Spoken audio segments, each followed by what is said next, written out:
आज हम लोग चिकन पॉक्स के बारे में पढ़ने जा रहे हैं। चिकन पॉक्स, इसका दूसरा नाम क्या है? वेरेसेला। ठीक है। वेरेसेला एक अक्यूट हाईली इन्फेक्टिव डिजीज़ होता है जो कि वेरेसेला जोस्टर वायरस कॉज करता है। इसमें वेसिकुलर रैश होता है और फीवर होता है, मलाइस होता है। डिस्ट्रीब्यूशन इसका एपिडेमिक या एंडेमिक फॉर्म में है। चिकन पॉक्स या फिर हर्पिस जोस्टर जो होता है, डिफरेंट होस्ट रेस्पॉन्स होता है to the same etiological agent. जब इनोक्यूलेशन करेंगे ना जोस्टर वेसिकल का, तो जो चिल्ड्रन हैं वो चिकन पॉक्स प्रोड्यूस करेंगे, बट जो रिकवर कर गए हैं वो इन्फेक्टिव नहीं रहेंगे इस वेरेसेला से। एक बार अगर रिकवरी हो गई है, एक बार चिकन पॉक्स हो गई है, तो फिर दोबारा ऑलमोस्ट नहीं के बराबर होती है। अगर कंजर्वेटिव एस्टिमेट देखेंगे तो globally chickenpox 4.2 million severe complication leading to मतलब 4.2 मिलियन केसेस हैं, and then hospitalisation and everything अगर आप देखोगे तो केस फेटालिटी रेट, यानी कि जितने लोग मतलब जितने केसेस आए हैं उसमें से कितने का डेथ हो गया। केस फेटालिटी में 3 पर लाख है, मतलब 1 लाख केस में 3 लोगों की डेथ हो जाती है, कंपेयर टू 1 से 3 है पर 1000 केसेस इन मीजल्स में हर 1000 केस में 1 से 3 लोगों की मौत हो जाती है, बल्कि जो चिकन पॉक्स होता है उसमें 1 लाख में बस 3 लोगों के होते हैं। ठीक है। सीवियरिटी ऑफ डिजीज़ क्या बताता है? तो इन्फेंट, प्रेग्नेंट वुमेन, ये सब में ज़्यादा सीवियर होगा ये जो चिकन पॉक्स है। इम्यूनो कॉम्प्रोमाइज जैसे कि HIV वाले पेशेंट। यूजुअली ये डिजीज़ सेल्फ लिमिटिंग होती है, अपने आप ठीक हो जाती है। जो इंसिडेंट है और सिवियरिटी है हर्पिस जोस्टर का, वो एज की इंक्रीजेस विथ एज। जैसे जैसे हमारी उम्र बढ़ती है उस केसेस भी बढ़ेंगे एंड सिवियरिटी भी बढ़ेगी, इंसिडेंस एंड सिवियरिटी दोनों बढ़ेगी।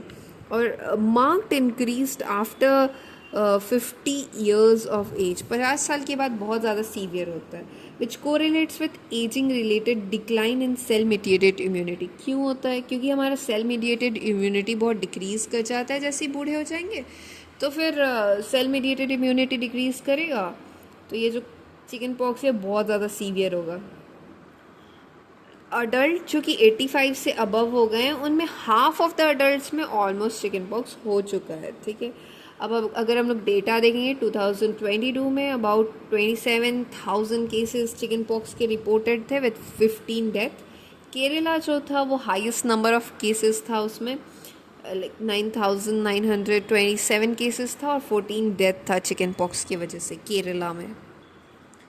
नाउ हर डिजीज़ में एपिडेमोलॉजिकल डिटर्मिनेंट आता है, it's like a triangle type. इसमें एपिडेमियोलॉजिकल डिटर्मिनेंट में 3 चीज़ें आता है। क्या आता है? फर्स्ट वन इज एजेंट, दूसरा आता है होस्ट, एंड तीसरा आता है एनवायरनमेंट।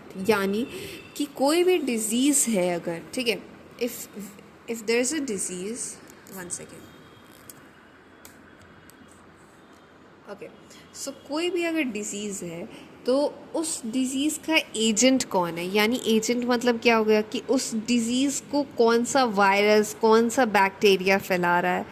होस्ट यानी वो डिज़ीज़ किसको लग रही है, बेसिकली जैसे हम लोग होस्ट हो गए, कौन से एज ग्रुप में, कौन से सेक्स में ज़्यादा हो रहा है। तो ये जो ह्यूमन वाली फैक्टर है वो होस्ट में हम लोग लिखेंगे, एजेंट में क्या लिखेंगे, वो बैक्टीरिया या वायरस के बारे में लिखेंगे। इन्वायरमेंट में क्या लिखेंगे? बेसिकली इन्वायरमेंट में लिखेंगे कि किस जगह ये ज़्यादा फैलता है, क्या होता है, ऐसा करके। तो एजेंट फैक्टर हम लोग देखते हैं। तो एजेंट फैक्टर में ना यहाँ पे 4 चीज़ है जो आपको एकदम से ही पता होना चाहिए। पहला है खुद एजेंट। तो एक पॉजिटिव एजेंट क्या है? वेरेसेला जोस्टर वायरस, जिसको हम लोग ह्यूमन अल्फा हर्पिस वायरस 3 भी कहते हैं। वेरेसेला जोस्टर वायरस जो है उसको हम लोग ह्यूमन अल्फा हर्पिस वायरस 3 भी कहते हैं। ठीक है। नाउ ये होता क्या है, मतलब कि प्राइमरी इन्फेक्शन होता है ना, उसके बाद इस्टेब्लिशमेंट ऑफ लेटेंट इन्फेक्शन हो जाता है। क्यों? क्या होता है? इसमें होता क्या है ना चिकन पॉक्स में कि जैसे प्राइमरी इन्फेक्शन हुआ उसके बाद लेटेंट इन्फेक्शन हो जाता है क्रेनियल नर्व में, सेंसरी गैंग्लियन और स्पाइनल डॉर्सल रूट गैंग्लियन में। ये सब ये जो वायरस है ये रहता है, ठीक है। अब जैसे ही इम्यूनिटी हमारी डिक्रीज़ करेगी ये रीएक्टिवेशन हो जाएगा और वेरासेला जोस्टर से क्या हो जाएगा, हर्पिस जोस्टर हो जाएगा, ठीक है। कोई क्लिनिकल मैनिफेस्टेशन के साथ नहीं रहता है। जब भी पर्सन का इम्यूनो सप्रेशन थेरेपी ले रहा है या फिर इम्यून जैसे ही गिरता है वैसे ही about 10 to 30% of the persons में हर्पिस जोस्टर हो जाता है। हर्पिस जोस्टर जो है पेनफुल वेसिकुलर पस्चुलर इरप्शन होगा in the distribution of one और many sensory nerve root, usually ophthalmic division of trigeminal में होता है, ठीक है।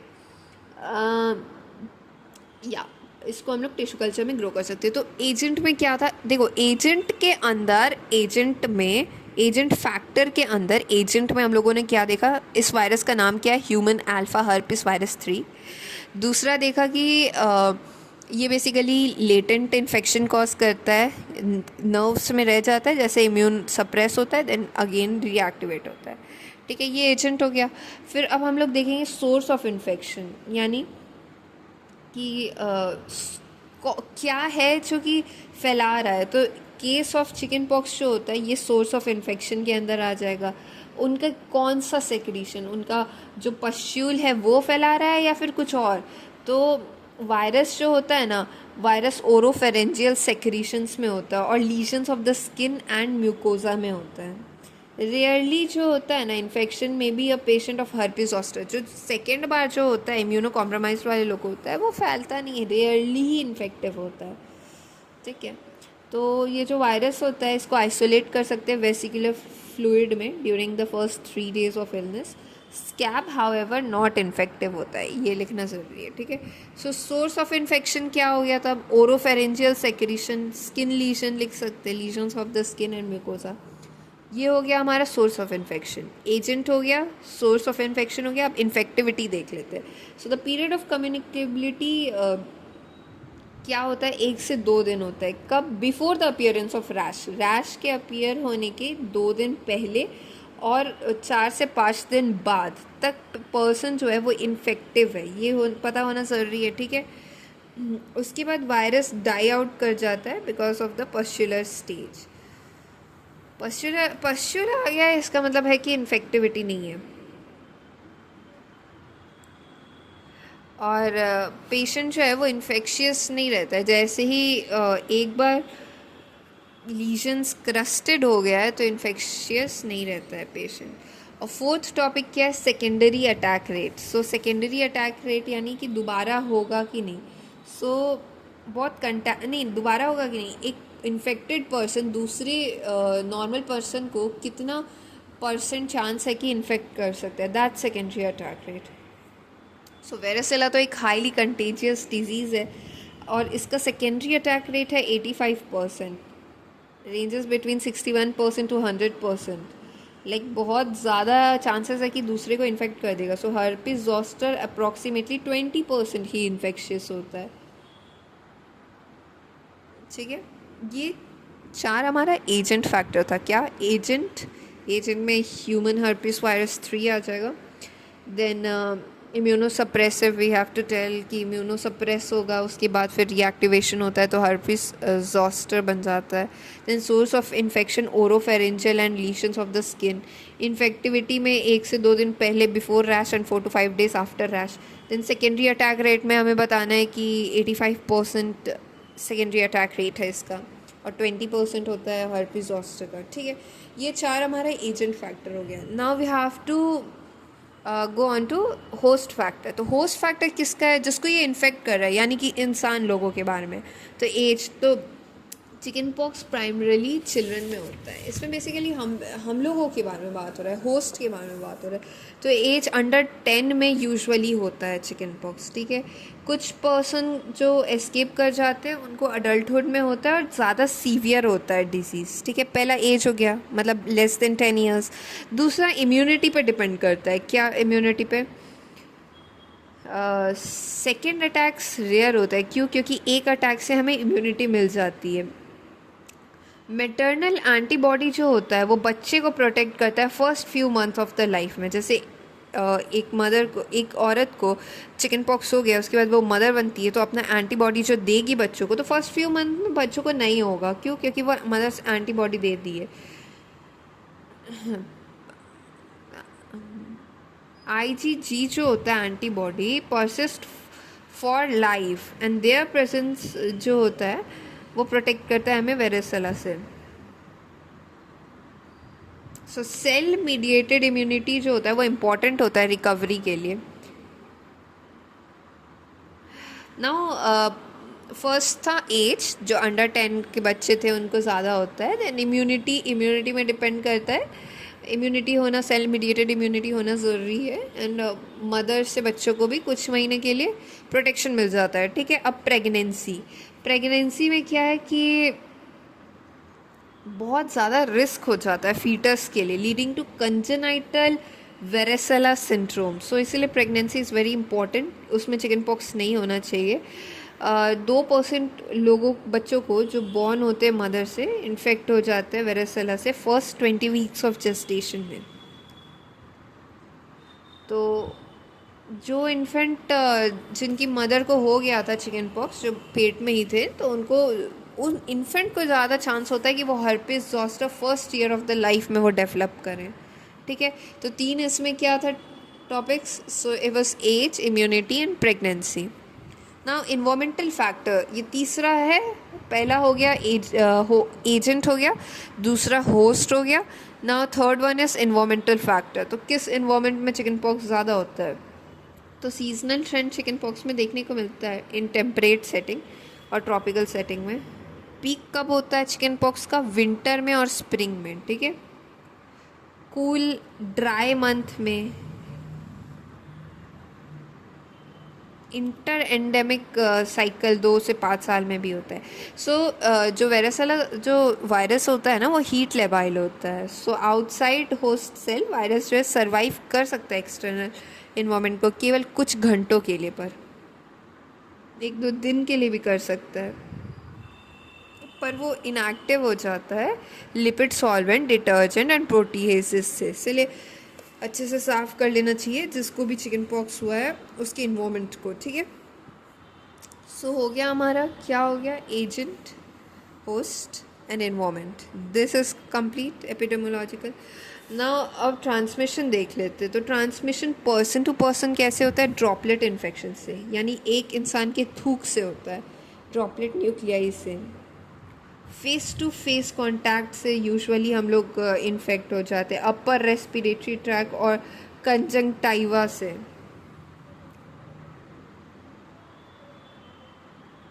फोमाइट्स अनलाइकली है कि कोई ट्रांसमिशन में कांटेक्ट नहीं करता है।